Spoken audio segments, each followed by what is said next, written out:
4차 산업혁명 시대, 내 삶은 어떻게 바뀔까? 미래의료 4.0 김영호, 지음 전파과학사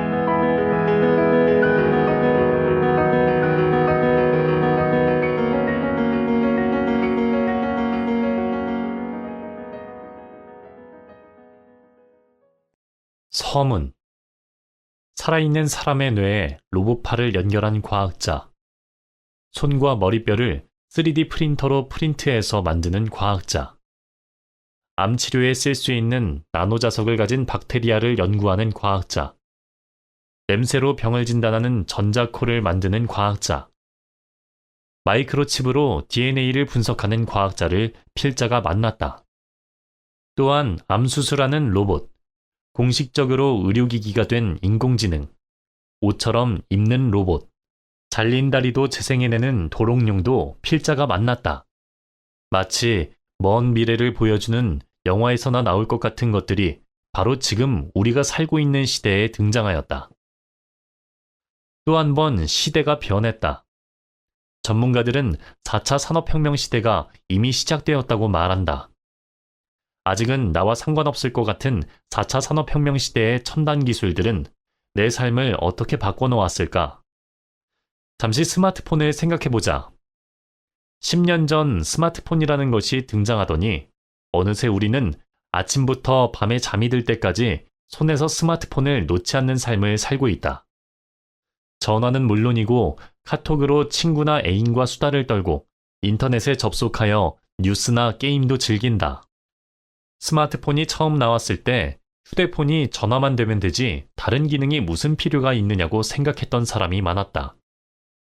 하지만 요즘은 갓난아기부터 노인에 이르기까지 모든 사람이 스마트폰을 이용하며 즐긴다. 4차 산업혁명 시대의 첨단 기술도 이처럼 우리 모든 사람이 이용하게 될 것이다. 이 책에서 4차 산업혁명 시대의 첨단 기술이 의료기술과 만나 만들어내는 7가지 스마트한 미래 의료기술을 소개한다. 인공지능, 빅데이터, 3D 프린팅, 로봇, 사물 인터넷, 유전 정보, 정밀 의료 등과 같은 4차 산업혁명의 핵심 기술들이 병을 진단하고 치료하는 기술과 만나면 어떤 일이 벌어질까? 바로 인공지능 의사, 건강관리 빅데이터, 인공장기 만드는 3D 프린팅, 수술 로봇과 간호 로봇, 개인 맞춤 질병 치료 기술 등이 탄생한다. 이 모든 첨단 의료 기술은 머지않아 우리 모두의 삶에 큰 영향을 미칠 것이다. 정보화 시대의 인터넷과 스마트폰처럼 곧 우리 모두의 삶을 바꿔놓을 미래 의료 기술을 이제 만나보자.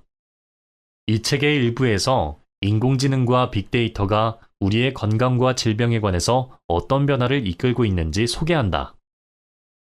병원에서 일하는 인공지능 의사, 건강을 돌보는 빅데이터, 인공지능과 관련된 신약과 의료기기 등을 살펴본다. 2부에서 점차 심각해지는 고령 사회의 간호 로봇과 뇌기계 연결 기술에 관해 소개한다. 암수술 로봇, 노인을 돌보는 간호 로봇, 환자의 뇌에 연결된 로봇 팔, 뇌에 대한 오해와 진실 등에 대해서 알아본다. 3부에서는 인체 장기와 조직을 교체하기 위한 3D 프린팅과 재생의료 기술에 관해 소개한다. 손과 머리뼈를 만드는 3D 프린터, 재생자라는 동물, 인공장기, 비만의 오해 등에 대해 알아본다. 마지막으로 4부에서는 최첨단 기술을 이용하여 질병을 치료하는 기술을 개발하는 현장을 소개한다. 전기와 자기 맛에 빠진 동물, 냄새로 암을 찾는 과학자, 박테리아로 암을 치료하는 기술, 박테리아가 끄는 나노로봇 등을 살펴본다. 본 도서가 출판되기까지 많은 분께서 아낌없이 도와주셨다. 먼저 출판을 허락해주신 전파과학사 손동민 대표님께 감사드린다. 어린 필자를 가르쳐서 과학자로 키워주신 박상열 박사님께 깊이 감사드린다. 또한 과학자로서의 길을 이끌어주신 서울대학교 김현상 교수님, 경북대학교 최상준 교수님, 김규만 교수님, 전창진 교수님 및 영남대학교 권진혁 교수님께 감사드린다. 지난 2년 동안 주기적으로 필자의 부족한 글을 매일 신문에 실어주신 배성훈 국장님과 이채근 부장님께 감사드린다. 이처럼 매일 신문에 주기적으로 게재한 과학 칼럼을 모으고 살을 붙여서 이번에 단행본 도서로 출판하게 되었다. 또한 대구 MBC TV 메디컬 약손 프로그램에 출연하여 2번에 걸쳐 강연할 수 있도록 해주신 백운국 PD님, 박성미 작가님, 박재웅 작가님, 권근태 국장님, 이유진 아나운서님께 감사드린다. 마지막으로 필자의 양가 부모님과 아내 및 예쁜 딸에게도 감사와 사랑을 전한다. 하늘정원에서 김영호. 파트 1. 병 고치는 인공지능과 빅데이터. 4차 산업혁명 시대, 병원에서 일하는 인공지능을 만나다. 1. 우리 동네 병원의 인공지능 의사는 어떤 병을 진료할까? 세상에나, 인공지능이 사람을 이겼다. 정말 충격이었다. 설마 컴퓨터가 인간 두뇌를 이기겠어? 라고 생각했는데 2016년 3월에 알파고가 바둑 대결에서 4승 1패로 이세돌을 이겼다. 이처럼 인공지능 알파고와 이세돌의 바둑 대결은 충격적인 사건이었다. 구글 딥마인드 기업에서 개발한 인공지능 알파고는 고수들의 바둑 기보를 많이 학습하여서 인간이 어떻게 바둑을 두는지에 대해서 잘 알고 있었다. 당시만 해도 인공지능이 그 복잡한 바둑의 경우의 수를 분석해서 프로 바둑기사 이세돌을 이길 것으로는 생각하기 힘들었다. 인공지능과 사람 간의 역사적인 바둑 대결이 있은 지 1년이 지난 후 구글 딥마인드는 알파고보다 더 대단한 인공지능 알파고 제로를 개발했다고 발표했다. 심지어 알파고 제로는 사전에 바둑 기보 데이터를 주지 않고 단순히 바둑 두는 규칙만 알려줬다. 알파고 제로는 이 바둑 두는 규칙을 이용해 스스로 학습한 지 3일 만에 알파고를 백전백승으로 이겼다. 이처럼 어느 날 문득 인공지능이란 존재가 세상에 알려지기 시작했는데 그 발전 속도가 너무 빨라서 많은 사람을 놀라게 하고 있다. 이 인공지능이 단순히 바둑 대결과 같은 게임을 넘어서 주식 투자자의 일, 의사의 일을 해내고 있다. 2018년 4월, 인공지능 왓슨이 의사로서의 일을 한 지 1년이 되는 날을 기념하여 대구 가톨릭대학교 병원에서 인공지능 심포지엄을 열었다. 필자는 인공지능 미래의료 심포지엄에 강연자로 초청받아 4차 산업혁명의 핵심 기술들이 의료기술과 만나서 어떤 변화들이 일어나는지에 대해서 강연하였다. 이처럼 인공지능이나 4차 산업혁명은 먼 나라 이야기가 아닌 바로 우리가 살고 있는 지역에서 일어나고 있는 일이 되었다. 4차 산업혁명은 인공지능, 빅데이터, 3D 프린팅, 사물 인터넷, 유전정보, 정밀의료 등과 같은 핵심 기술들을 앞세워 기존의 기술을 빠르게 연결하면서 큰 변화를 일으키고 있다. 인공지능이라는 개념이 일반인들에게 알려진 지 얼마 되지 않은 것 같은데 벌써 우리가 사는 곳에 인공지능 의사가 일하고 있다. 그렇다면 인공지능 의사의 진료는 믿을만 할까? 인공지능 의사가 사람 의사를 대체하게 될까? 인공지능 의사의 실수로 문제가 생기면 누가 책임을 질까 등 여러 의문이 제기되며 전문가들 사이에도 열띤 토론이 이어지고 있다. 이제 인공지능 의사에 대해 좀 더 살펴보자. 인공지능 의사, 왓슨. 의학 전문자료 1500만 쪽을 공부해서 다 외웠고 의학 학술지도 300종이나 읽었다. 그리고 2012년 3월부터 미국 메모리얼 슬론 캐터링 암센터에서 레지던트로 일했다. 이후 MD 앤더슨에서 훈련받으며 실력을 키워서 드디어 의사가 되었다. 이것은 어느 젊은 의사의 경험담이 아니다. 인공지능 왓슨 포 온콜로지가 의사가 되기 위해 지나온 과정이다. 2016년 12월 IBM 왓슨 인공지능 암센터가 가천대 길병원에 오픈되면서 국내에서도 인공지능 왓슨이 의사로서의 일을 시작했다. 왓슨은 어떻게 암을 진단할까? 방법은 의외로 간단하다. 우선 환자의 성별과 나이를 입력하고 혈액 검사, 조직 검사, 컴퓨터 단층 촬영 등과 같은 검사 결과를 입력한 후에 왓슨에게 물어봐를 클릭한다. 왓슨이 열심히 분석해서 강력 추천, 추천, 비추천의 세 가지 치료법을 제시한다. 평균 8초 만에 왓슨은 치료법을 제시한다. 이렇게 왓슨이 치료법을 제시하지만 최종 치료법을 결정하는 것은 왓슨이 아니라 왓슨이 제시한 치료법을 참고하여 사람 의사가 내린다. 이미 전 세계 90개 이상의 병원에서 인공지능 왓슨이 의사로서의 일을 하고 있으며 국내에서도 2016년 12월 가천대 길병원을 시작으로 건양대학교 병원, 조선대학교 병원, 부산대학교 병원, 계명대학교 동산병원, 대구 가톨릭대학교 병원 등에서 인공지능 왓슨을 도입하여 사용하고 있다. 2017년 대한무역투자진흥공사는 앞으로 5년 이내에 미국에 있는 병원의 절반 이상이 인공지능 기술을 활용할 것이라는 전망을 내놨다. 또한 지금까지 만들어진 인공지능 스타트업 기업체 수가 미국에서만 140개가 넘는다고 하니 왓슨 같은 인공지능이 앞으로 더 많이 나올 것이다. 인공지능 의사의 실력. 암에 걸리면 어느 의사 선생님이 진료를 잘하고 치료를 잘해줄 수 있는지 주변에 물어보고 찾아오게 된다. 인공지능 의사인 왓슨은 다른 의사 선생님들과 비교해서 실력이 얼마나 될까? 만약 왓슨이 다른 사람 의사들보다 실력이 부족하다면 병원에서 믿고 쓰기 어려울 것이다. 더욱이 환자의 질병을 진단하고 치료하는 아주 중요한 일을 하는데 대충 그냥 써보자는 식으로 할 수는 없다. 그래서 인공지능 의사의 실력을 꼼꼼하게 잘 따져보아야 한다. 2014년 미국 종양학회에서 사람 의사인 전문의와 인공지능 의사인 왓슨의 암 진단 결과를 비교했는데 자궁경부암 100%, 대장암 98%, 직장암 96% 일치했다고 발표했다. 또한 인도 마니팔 병원에서 1,000명의 환자를 대상으로 왓슨이 진료했는데 사람 의사와 일치하는 결정이 80%나 있었다고 한다. 이처럼 외국에서는 인공지능 왓슨과 사람 의사의 암 진단 일치율이 높다.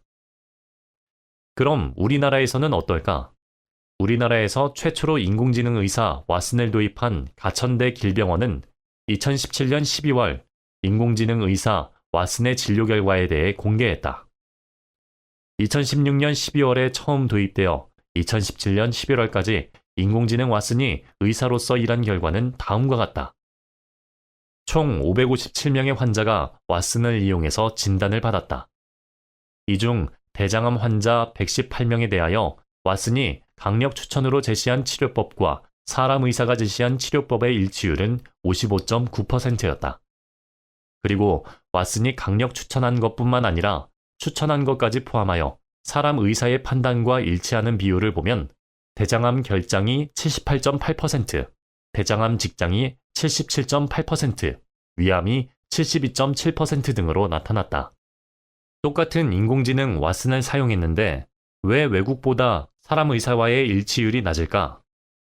이에 대해 전문가들은 같은 종류의 암이라 하더라도 백인과 동양인이 다를 수 있고 생활 환경에 따라서 양상이 다르게 나타날 수 있는데 왓슨이 미국에서 개발되어서 외국 환자들에게 더 적합하게 만들어졌기 때문일 것이라고 한다.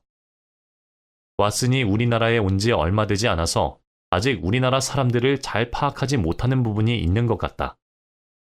앞으로 우리나라 환자에 적합한 진단과 치료법을 제시하기 위한 후속 개발과 보완이 필요하다는 것을 말해준다. 국내에 인공지능 의사 왓슨을 처음으로 도입한 가천대 길병원은 2016년 12월에서 2017년 12월 사이에 환자와 보호자를 대상으로 설문조사를 했다. 인공지능 왓슨의 도입으로 인해서 의사 진단과 치료에 대한 신뢰도가 증가했다고 대답한 사람이 224명 중에 204명으로 91%나 되었다.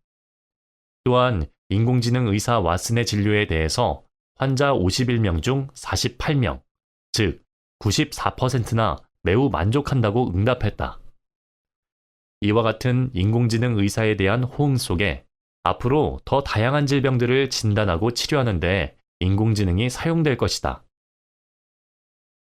1호 인공지능 의사 IDX 2018년 1호 인공지능 의사가 세상에 등장했다는 뉴스가 보도되었다. 바로 앞에서 몇 년 전에 개발된 인공지능 의사 왓슨이 있다고 말했는데 1호 인공지능 의사라니 무슨 엉뚱한 주장인가 싶다. 그 내막을 살펴보면 이렇다. 왓슨은 인공지능 의사이기는 하지만 독자적으로 진료해서 진단서를 발급하지는 못한다. 왓슨은 환자 정보를 분석해서 치료 방법을 제시하는 일을 하지만 결정은 사람 의사가 하기 때문에 사람 의사를 보조하는 셈이다. 그러니까 왓슨은 반쪽짜리 의사다. 그러나 이번에 등장한 인공지능 의사는 사람 의사의 도움 없이 스스로 환자의 병을 진단하고 진단서도 발급한다. 미국 IDX 기업이 안과용 인공지능 의료기기로 개발한 IDX-DR이 바로 1호 인공지능 의사다. 미국 식품의약국으로부터 2018년에 판매 허가를 받은 인공지능 의사 IDX는 당뇨 망막병증을 진단한다. 개발 회사인 IDX의 설명에 따르면 우선 환자의 안구 사진을 촬영하고 망막 이미지를 인공지능 소프트웨어에 입력해서 인공지능이 기존 환자 자료와 비교하는 과정으로 당뇨 망막병증을 진단한다. 양성으로 판단되면 안과 전문의에게 치료를 요청하고 음성으로 판단되면 12개월 후 재검사 받을 것을 안내한다. 환자의 망막 영상을 분석해서 진단 결과를 내놓는 데에 1분도 걸리지 않기 때문에 환자가 오래 기다릴 필요도 없다. 인공지능 의사 IDX는 2017년에 미국에서 900명의 당뇨 환자를 대상으로 진행된 임상시험에서 87.4%의 정확도로 당뇨 망막병증 환자를 구분했다고 한다. 이처럼 인공지능 의사들이 속속 개발되어 여러 질병을 진단하고 치료하는 데에 이미 사용되고 있다. 인공지능 무인병원. 중국에 무인병원이 만들어지고 있다. 병원은 환자를 진료하고 치료하기 위해서 의사와 간호사가 반드시 있어야 한다. 그런데 이러한 상식을 깬 것이다. 2018년 중국 핑안 하오이성은 인공지능이 사람 대신 일하는 1분 진료소를 만들었다고 밝혔다. 온라인 의료 플랫폼인 핑안 하오이성은 원격 의료와 약의 새로운 유통 방법을 내놓으며 중국에서 의료업계의 혁신을 만들고 있다. 특히 인공지능 의료 서비스에 연결하여 병의 진단 정확성과 효율을 높였다. 핑안 하오이성을 만든 기업은 중국 핑안 보험그룹 산하의 온라인 의료업체로 2014년에 사업을 시작한 이래 빠르게 성장하고 있다. 중국의 무인병원은 어떤 모습일까? 이 1분 진료소는 사람들이 많이 다니는 길거리에 놓인 공중전화 부스처럼 생겼는데 진료소와 약품 판매기 두 구역으로 되어 있다. 환자가 공중전화 부스처럼 생긴 진료소에 들어가서 앉으면 인공지능 의사가 환자의 질환을 1차 진단한다. 이처럼 인공지능이 진단한 것을 외부에 멀리 떨어진 곳에 있는 사람 의사에게 원격으로 전달하면 사람 의사가 확인 후 인공지능 의사의 진단을 승인하는 과정으로 진료가 이루어진다. 온라인 의료 플랫폼인 핑안 하오이성을 전 세계 인공지능 전문가 200명이 참여하여 개발하였고 3억 건의 진료 데이터를 이용해서 인공지능을 학습시켰다. 이렇게 개발된 핑안 하오이성은 2천여 질환에 대해서 진단할 수 있다고 한다. 핑안 하오이성은 1,000명 이상의 자체 의료진과 4,000명 이상의 외부 협력병원의 의료진을 확보하고 있으며 온라인으로 진료, 자문, 입원 수속 등 의료 서비스를 제공한다. 그리고 스마트 약품 자판기 운영을 위해서 12,000개 이상의 약국과 협력하여 환자에게 1시간 이내에 약을 배송하는 서비스를 중국 80개 도시에 만들어서 시행하고 있다. 특히 최근 중국에서 스마트폰이 빠르게 보급되며 모바일 의료 시장이 급성장하는 상황이기 때문에 이와 같은 온라인 의료 서비스는 앞으로 크게 성장할 것이다. 중국의 온라인 의료 서비스 시장은 2017년에 2조 4천억 원에서 2025년에 16조 원 규모로 크게 성장할 것으로 전망되고 있다. 핑안 하우이성의 등록 회원 수는 2018년 6월에 2억 2천만 명이 넘었으며 이 중 매월 활발하게 이용하는 이용자 수가 140만 명이나 된다고 한다. 또한 핑안 하우이성은 2018년에 53만 건의 진료 서비스를 제공했으며 온라인으로 컨설팅한 건수도 3억 건이나 된다고 한다. 보통 중국에서는 아파서 병원에 가면 3시간 동안 줄을 서서 기다렸다가 3분 정도 진료를 받고 돌아온다고 한다.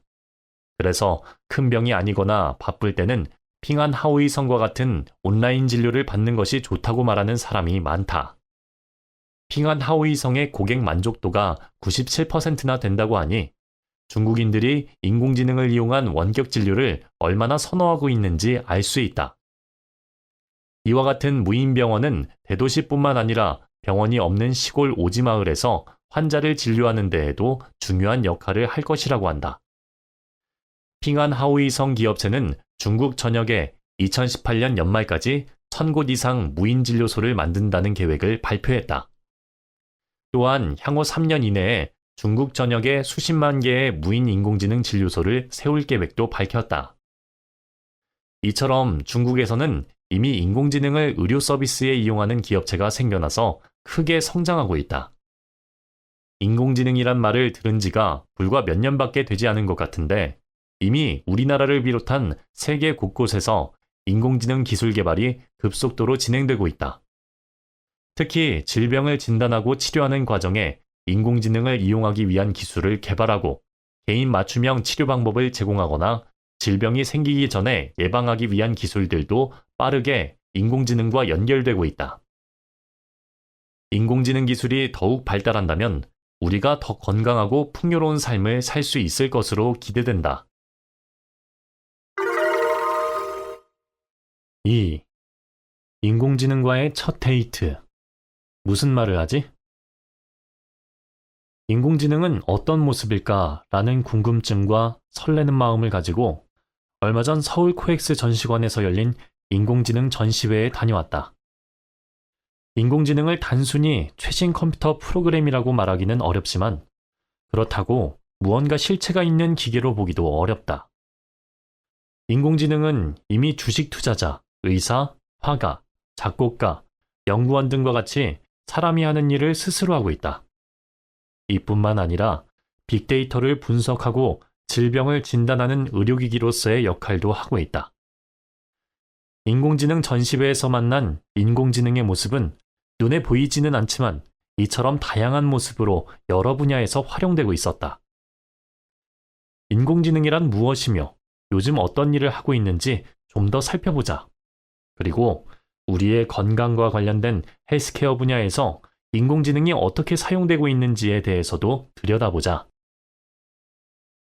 핸섬한 인공지능. 인공지능이란 아주 단순하게 말하면 컴퓨터 프로그램이라 할 수 있다. 그렇다고 그냥 프로그램이라고 말하기에는 무언가 좀 다른 구석이 있다. 인공지능은 인지와 학습 같은 인간의 지적 능력의 일부나 전체를 컴퓨터를 이용해서 만든 지능을 말한다고 대통령직 속 4차 산업혁명위원회에서는 설명한다. 이 설명 문구에 인공지능이 일반 컴퓨터 프로그램과 무엇이 다른지에 대한 것들이 들어있다. 인공지능은 대용량의 데이터를 학습하여 스스로 판단하고 어떻게 할 것인지에 대한 의사결정을 스스로 하는 지능을 가진 것을 말한다.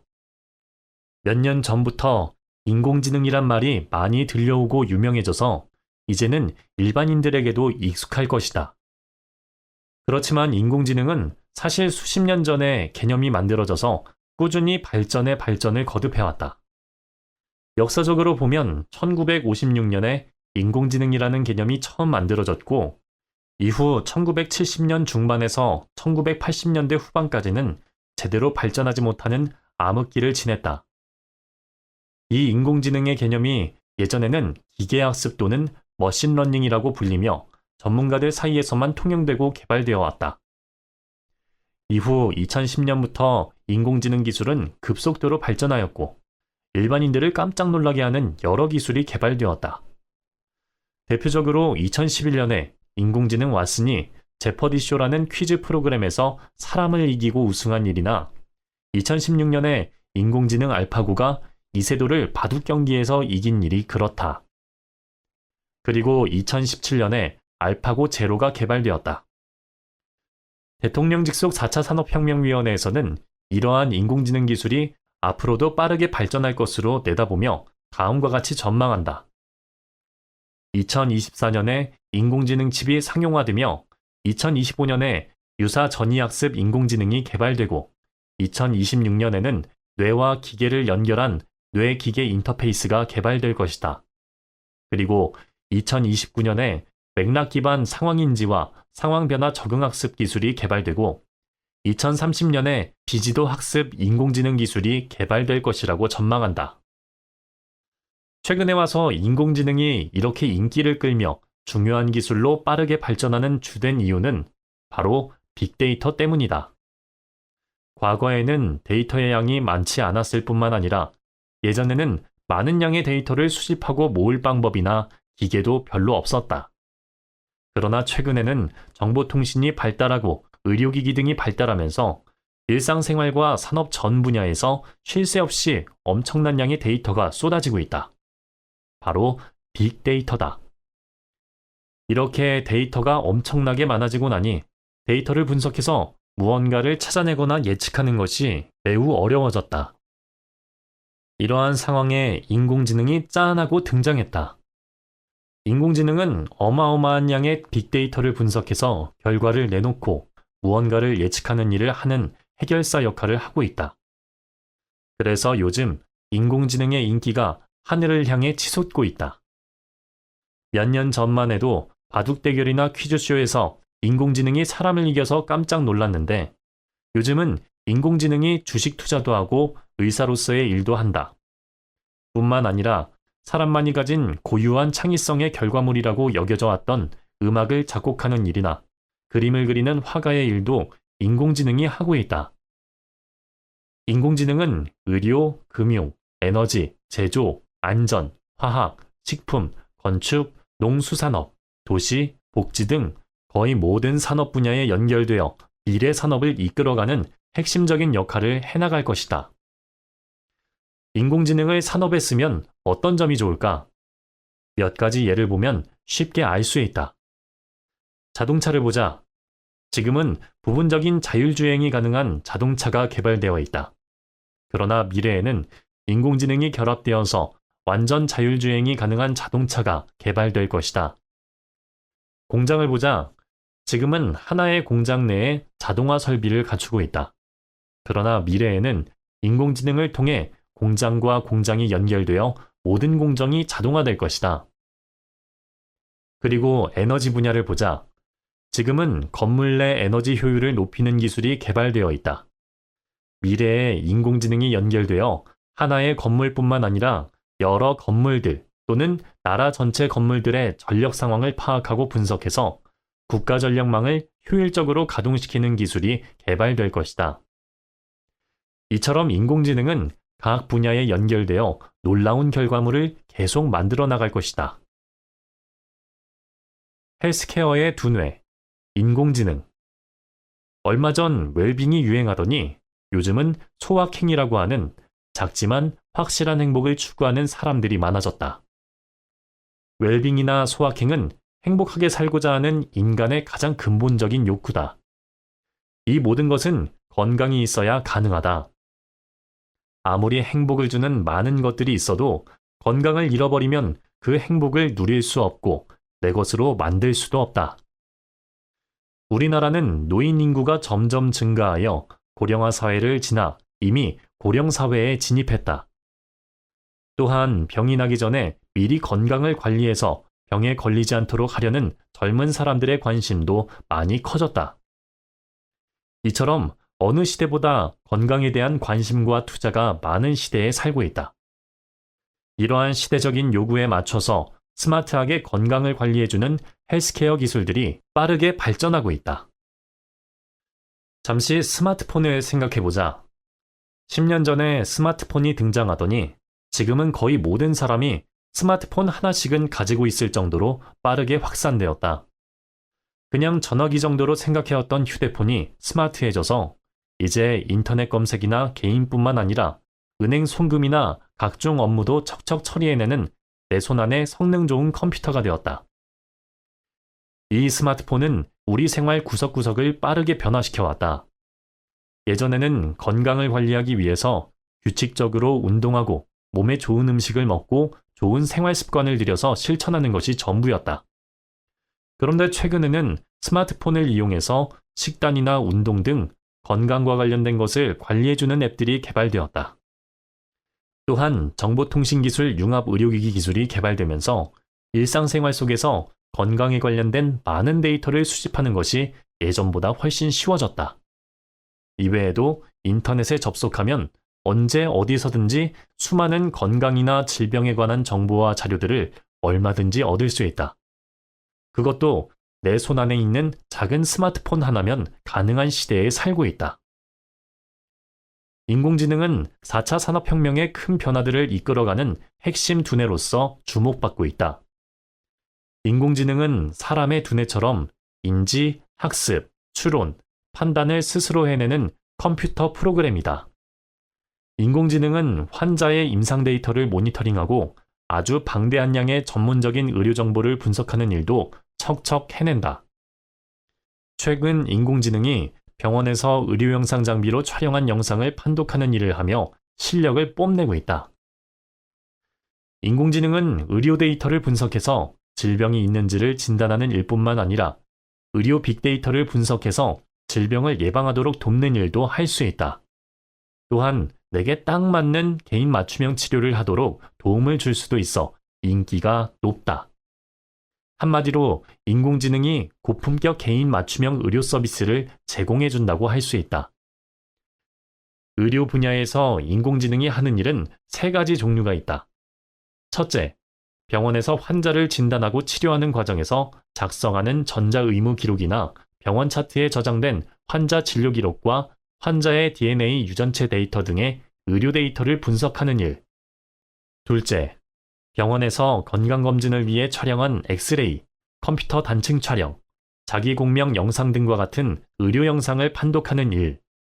셋째, 환자의 임상 데이터와 같은 의료 데이터를 장기간에 걸친 점검과 모니터링을 통해 질병을 관리하고 예측하는 일이다.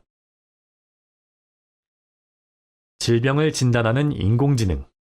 최근 세계 여러 나라에서 인공지능을 이용하여 심장질환, 폐질환, 암질환, 뇌졸중 등 각종 질병을 진단하는 기술들이 개발되고 있다. 대장암은 우리나라에서 2번째로 흔한 암으로서 전체 암 중에서 12.5% 발생률을 나타낸다고 국가암등록 통계에서 2017년에 발표했다. 나이가 들면 암 발생 가능성이 커지기 때문에 특별한 증상이 느껴지지 않더라도 5년에 한 번씩은 대장 내시경 검사를 받으라고 의사들은 권하고 있다. 대장 내시경을 통해서 대장 표면을 관찰하다가 작은 혹 같은 용종이 보이면 바로 제거한다. 이 작은 용종이 자라면 암이 될 수 있기 때문이다. 일본에서 대장 내시경 영상에서 용종을 찾는 인공지능 시스템이 개발되었다. 이것은 나고야대와 쇼와대 및 사이버넷 시스템 기업의 공동연구팀이 개발한 것으로 2018년에 판매 승인을 받았다. 이 인공지능 시스템은 내시경 영상에서 용종을 찾아 의사에게 알려준다. 이 인공지능 시스템은 일본 국립암연구센터 등에서 6만 장 이상의 대장 내시경 영상 자료를 받아서 학습했다. 이렇게 해서 개발된 이 인공지능 시스템은 암으로 발전된 위험성이 있는 악성 용종을 98%의 정밀도로 판별했다고 한다. 이외에도 일본 엘픽셀 기업은 자기공명 영상 이미지에서 뇌동맥류를 찾는 인공지능 기술을 2018년에 개발했다. 결핵은 후진국의 질병으로 알려져 있다. 그렇지만 우리나라에도 결핵 환자가 적지 않은데 얼마 전에 우리나라 기업이 결핵을 진단하는 인공지능을 개발해서 주목받고 있다. 경제협력개발기구 국가 중에서 우리나라가 결핵 환자 발생률이 가장 높다. 2018년에 우리나라의 신규 결핵 환자가 2만 6천 명이나 되었다. 결핵은 특히 아프리카나 동남아시아와 같은 개발도상국에서 많이 발생하는데 이들 나라에서는 절대적으로 의사 수가 부족해서 현실적으로 결핵을 진단하고 치료하기 힘든 실정이라고 한다. 이러한 문제를 해결해 줄 수 있는 기술로서 인공지능을 이용한 결핵 진단 기술이 우리나라의 레디센 기업에 의해 2018년에 개발되었다. 환자의 엑스레이 이미지를 인공지능 솔루션이 판독해서 결핵을 진단한다. 특히 레디센 기업이 개발한 것은 소형 저설량 흉부 엑스레이 결핵 판독기이기 때문에 크기가 작아서 휴대하기 편하고 전기 소모량도 적다. 즉, 동남아시아나 아프리카의 오지마을에 가져가서 사용하기에 좋은 기기다. 이 결핵 판독기를 이용하면 한 사람당 18초 만에 결핵을 판독할 수 있다고 한다. 이번에 개발된 기기는 의사를 대체해서 결핵을 진단하는 장비는 아니고 전염성이 강한 결핵 의심 환자를 찾아내서 병원에 가서 정밀 검사를 받도록 안내해주는 장비라고 레디센은 설명한다. 병원에서 사용하는 성능이 아주 우수한 대형 의료기기도 중요하지만 때로는 성능이 조금 뒤처지더라도 버스나 승용차에 싣고 오지마을로 찾아가서 질병을 진단하고 치료해주는 소형 의료기기도 필요하다. 이처럼 예전에는 병원과 의사가 없어서 질병 진단이 어려웠던 오지마을에 소외된 사람들도 혜택을 볼 수 있는 질병 진단 기술이 최근 인공지능에 의해 개발되고 있다. 인공지능은 폭풍 성장 중. 인공지능이 의료 영상 이미지에서 질병의 징후를 찾아내는 인공지능 진단 시대가 2019년에 본격적으로 개막할 것이라고 일본 니혼게이자이 신문은 보도했다. 위에서 설명한 것처럼 최근 인공지능이 여러 질병을 진단하고 치료하는 데에 이용되기 시작하면서 인공지능 기술 개발 속도와 국내외 시장 성장 속도가 빨라지고 있다. 이제 인공지능과 관련된 시장 현황을 조금 살펴보자. 어떤 기술이 현재 얼마나 빨리 성장하고 있으며 앞으로 어떻게 발전해 갈 것인지 예측해 보기 위해서는 이 기술의 시장 규모를 살펴보면 알 수 있다. 인공지능 시장은 연평균 50% 이상 크게 성장할 것으로 전망되며 특히 2018년에서 2020년 사이에 빠른 속도로 성장할 것이라고 정보통신기술진흥센터는 설명한다. 전 세계 인공지능 소프트웨어 시장은 2017년에 10조 원 규모에서 2022년에 57조 원 규모가 될 것으로 전망하고 있다. 또한 국내 빅데이터 및 인공지능 의료기기 시장도 2020년에 2조 2천억 원에서 2030년에 27조 5천억 원으로 큰 폭으로 성장할 것으로 예상된다. 글로벌 인공지능 진단기기 및 관련 의료 서비스 시장 규모가 2016년에 7,800억 원 규모에서 2022년에 8조 원 규모로 10배 이상 크게 확대될 것이라고 인도 시장 조사업체 마켓앤드 마켓이 발표했다. 그리고 인공지능 앱 프로그램을 이용하는 예비진단 시장은 전 세계적으로 2026년에 연간 5조 원 정도 규모가 될 것이며 영상진단 자동화 시장은 연간 3조 원 정도 규모로 커질 것이라는 전망을 글로벌 컨설팅 기업 엑센추어에서 내놨다. 대통령직 속 4차 산업혁명위원회의 자료에 따르면 글로벌 기업체들이 인공지능에 투자하는 규모가 2013년에 20조 원, 2015년에 53조 원, 2017년에 176조 원이나 된다고 한다. 이것은 2013년에서 2017년까지 4년 만에 8.8배나 증가했다는 말이다. 이처럼 인공지능은 요즘 급격하게 성장하는 폭풍 성장의 시기를 맞이하고 있다. 인공지능에 투자하는 나라들. 인공지능에 대한 높은 인기와 더불어 시장도 급격하게 커지고 있기 때문에 세계 각국에서 인공지능 기술 개발에 투자하여 빨리 기술 개발을 하려는 나라 간의 경쟁이 치열하다. 우리나라 정부에서 인공지능 기술을 비롯한 4차 산업혁명의 핵심 기술 개발을 지원하고 육성하기 위해 만든 대통령직 속 4차 산업혁명위원회의 최근 보도자료를 보면 각 나라의 인공지능 개발 전략은 다음과 같다. 미국 정부는 장기적으로 선제적 투자를 통해서 민간 기업의 경쟁력을 높이려고 지원하고 있다. 이를 위해 AI R&D 전략 계획 및 AI, 자동화 그리고 경제 계획을 2016년에 세웠다. 중국은 국가가 대규모 선행 투자를 해서 전문 인력을 양성하고 특화 플랫폼을 육성하고 있다. 이를 위해 차세대 인공지능 발전 계획을 2017년에 만들고 중국 대학 인공지능 인재 국제 육성 계획을 2018년에 만들었다. 일본은 인공지능 우수 인재와 산업체, 대학, 연구소, 혁신 역량의 결집을 위해 AI 산업화 로드맵을 2017년에 만들고 AI 클라우드 인프라 구축 계획을 2018년에 내놨다. 프랑스는 연구센터와 우수 인재를 기반으로 한 인공지능 연구허브를 만들기 위해 프랑스의 AI 권고안을 2018년에 만들었다. 핀란드는 스타트업 기업체의 생태계를 기반으로 인공지능과 응용산업의 활성화를 진행하고 있으며 이를 위해 핀란드 인공지능 시대를 2017년에 만들었다. 또한 한 해 동안 인공지능 연구개발에 투자하는 금액을 비교하면 중국이 6조 원, 미국이 1.2조 원 정도인데 우리나라는 2,300억 원 정도밖에 되지 않는다. 중국의 알리바바 기업은 최근 3년간 17조 원을 투자했고 미국의 구글 기업은 13조 원을 투자했으며 우리나라 네이버 기업은 최근 5년간 5천억 원을 투자했다. 그리고 나라별로 슈퍼컴퓨터를 몇 대 가지고 있는지를 보면 2017년에 중국이 202개로 1위, 미국이 143개로 2위, 일본이 35개로 3위, 우리나라는 5개로 9위를 차지했다.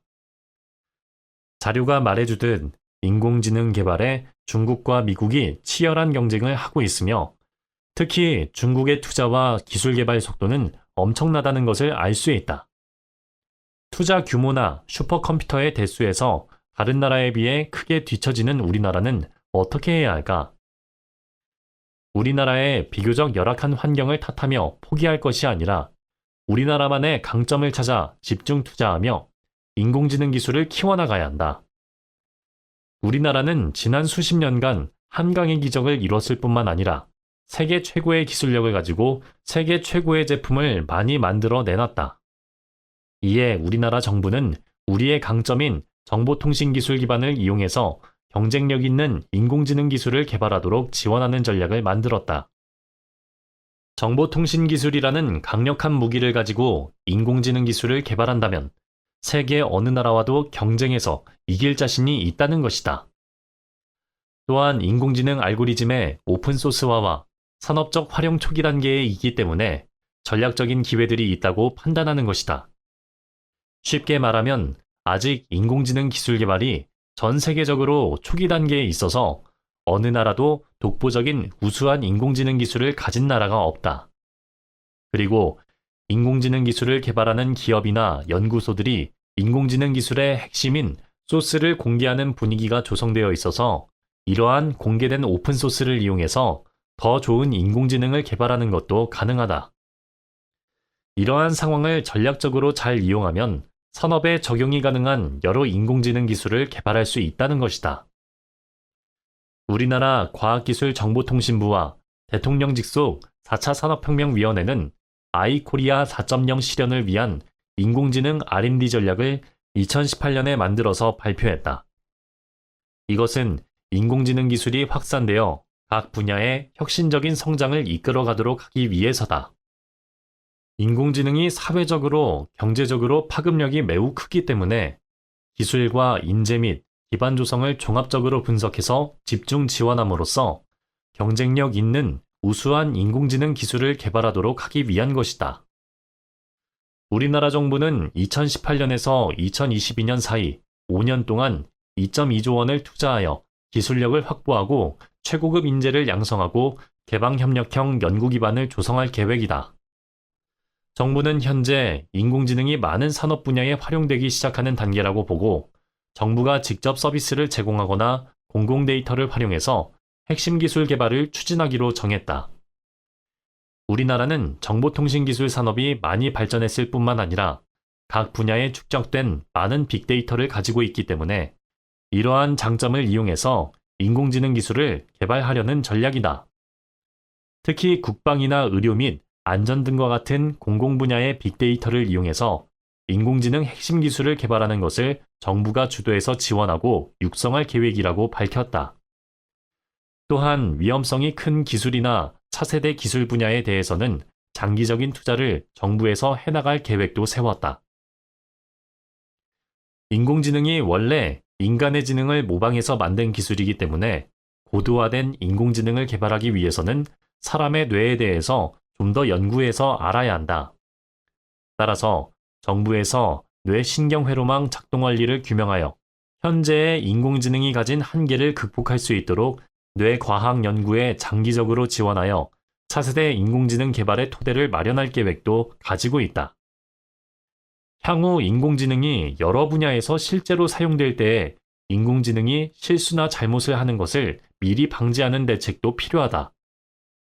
따라서 인공지능의 설계 단계에서부터 인간의 윤리규범을 넣어서 자가학습하도록 함으로써 인공지능이 어떤 일을 할 때 처음에 설정된 목표에서 벗어나지 않도록 하는 연구도 정부에서 지원할 계획이다.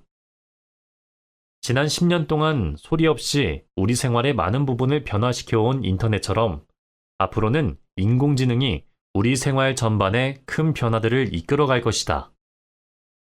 예전에는 소설이나 영화에서나 가능했던 일들이 점점 현실 세계에서 가능해지도록 하는 기술들이 빠르게 발전하고 있다. 그 중심에 인공지능이 자리 잡고 있다. 특히 우리의 건강과 관련된 의료 분야에서 인공지능의 발전은 많은 사람을 더욱 건강하게 살아가도록 도울 것이다.